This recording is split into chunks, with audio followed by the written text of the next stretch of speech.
Tracking, alerting, protecting. This is WKYT News. Big time cold front on the march toward the Bluegrass State. I'm tracking the potential for thunderstorms, high winds, and a big chill down. That's straight ahead. A Scott County child had to be flown to the hospital tonight. Police say she was hit by her mother's car. Governor Mitt Romney is back in the Bluegrass endorsing Senator Mitch McConnell. That's new coming up. And we'll take you along a special trip for dozens of Kentucky veterans. WKYT News starts now. Good evening, and thanks for staying up late with us. Showers and storms will move into the Bluegrass overnight, beginning some major changes in our weather. Yeah, the summer-like temperatures will be replaced by much cooler air and gusty winds. We begin tonight with Chief Meteorologist Chris Bailey. He is tracking all of those changes for us. Hi, Chris. Hey, guys. Anytime you get a summer-like day in the early part of October, really anytime in fall when you have mid-80s, something likely has to give, and that's with a big cold front that is on our doorstep. We're going to be checking out Live First Alert Defender all night for you as showers and thunderstorms across the west begin to work in to the Bluegrass region. Tornado watch is out for far western Kentucky until 2 a.m. local time. No actual warnings out there. Certainly good news. I think a lot of the instability with that is going to stay into the volunteer state of Tennessee and points to the south. That's an impressive line of thunderstorms that is racing across the Mississippi River as of right now. It's along and just ahead of our very strong cold front we've been tracking for the past several days. Front is to the west of the Mississippi River, being pushed by much colder air. The line of thunderstorms that is out there will come into the Bluegrass region first thing tomorrow morning. Good news about that, it should be coming into town in weakened fashion compared to where it is now. Planning your Friday forecast. Out the door in the morning, rain thunderstorms will increase along with some gusty winds. Should be non-severe thunderstorms tomorrow. Maybe a little peak of sunshine middle of the day, low 70s, scattered showers and storms. Still some gusty winds as you head home tomorrow with scattered showers and storms as the colder air begins to work in, and it's a November feel that will follow up the front as we go into your Saturday and Sunday. We'll show you how low we go with the hour-by-hour forecast that has new numbers coming up in just a bit. Investigators called a freak accident. They say a Scott County mother pulling out of her driveway hit her 2-year-old child with her car. It happened outside a home on Bond Pike near Stamping Ground in Scott County. Deputies say the mother didn't see the child in time. WKYT's Garrett Weimer has more on the investigation, how that child is doing tonight. It's our top story. A scary incident in Scott County, but deputies say it could have been a lot worse. Mother was backing out of the driveway when her 2-year-old ran out of the house to say goodbye. Vehicle struck the child, and the mother immediately realized it was the child and called for 911. It happened at a home here on Bond Pike in Stamping Ground. Deputy Barnes tells us that young girl was flown to the hospital from the parking lot right here at Stamping Ground Elementary School. Thankfully, Barnes says the girl should be okay.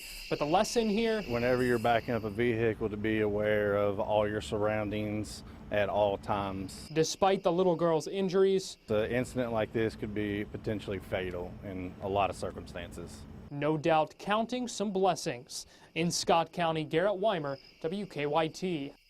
And the Scott County Sheriff's Office tells us that that young girl is doing well at the hospital.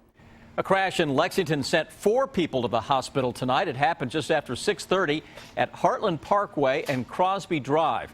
Lexington police tell us that one car pulled out in front of the other, causing the crash. They say the 4 people taken to the hospital all had non-life-threatening injuries.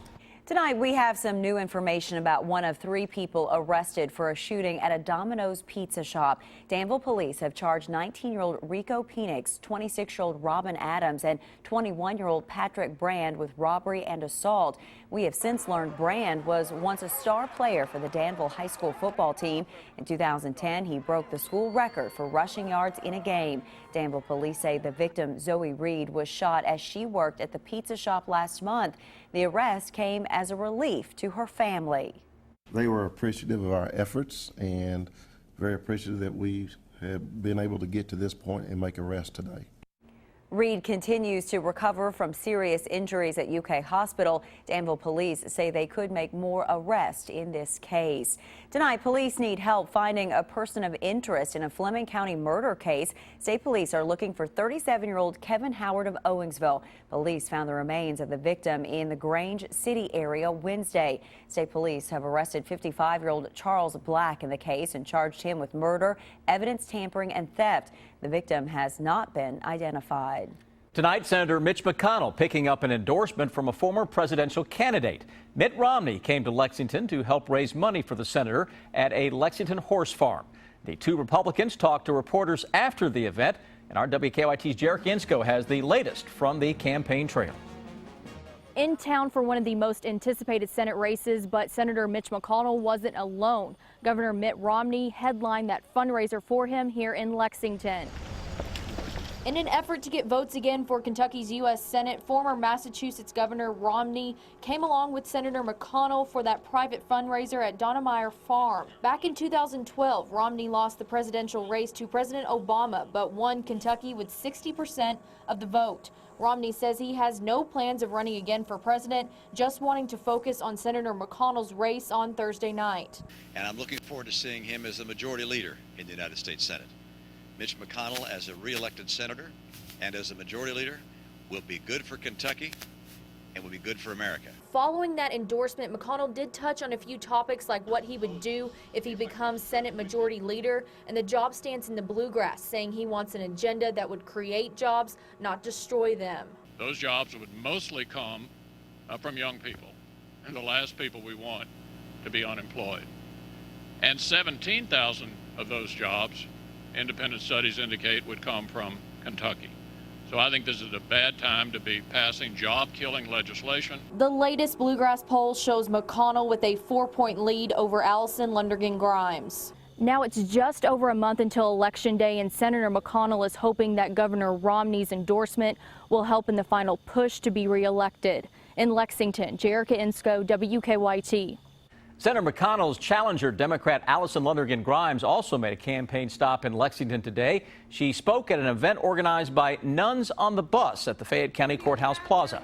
Grimes says she would support a minimum wage increase if elected, and she talked about Senator McConnell's efforts to connect her to the president, who is not popular in Kentucky.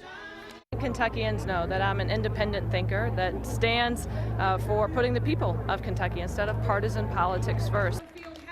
The results of the next WKYT Herald Leader Bluegrass poll will be released Monday night at 6 o'clock. NBC has announced one of its freelance cameramen has been diagnosed with the Ebola virus. That cameraman has been working in Liberia and will be flown back to the U.S. for treatment. The crew he's been working with is now under quarantine.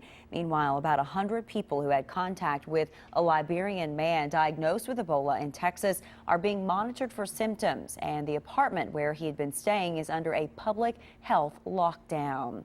It was the trip of a lifetime for dozens of Kentucky veterans. They spent the day in our nation's capital to see the monuments built in their honor. The veterans just returned to the Bluegrass within the last few hours, and our Phil Pendleton went with them.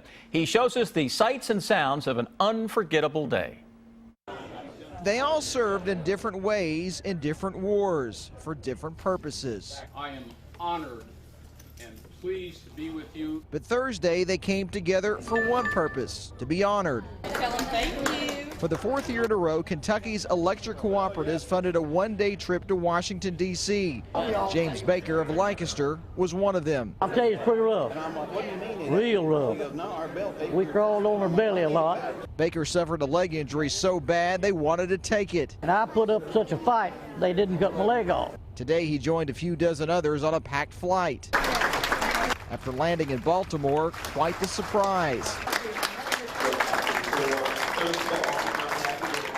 As dozens of strangers cheered them on. And many of these veterans tell me that without the honor flight, they would never see this memorial that was built for them. Not only is this Baker and Fred Clem of London's first time seeing the memorial, it's their first trip to the nation's capital. I'm 91. 91. I'll be 92 on April 18th.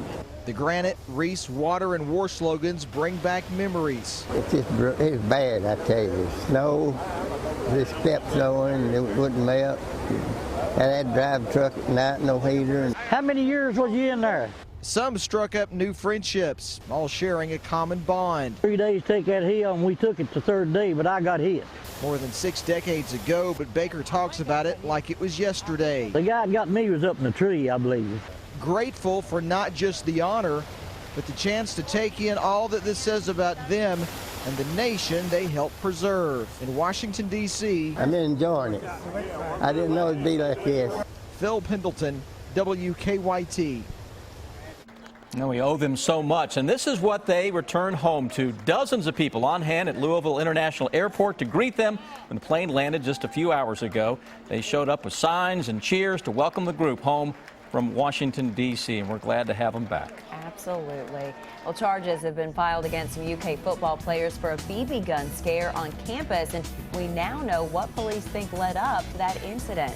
Also coming up, President Obama will begin speaking in neighboring Indiana tomorrow, but the visit has a central Kentucky connection. 4 UK football players now face charges for a BB and pellet gun scare on campus. Freshman Stanley Williams, Tamir DeBose, Dorian Baker, and Drew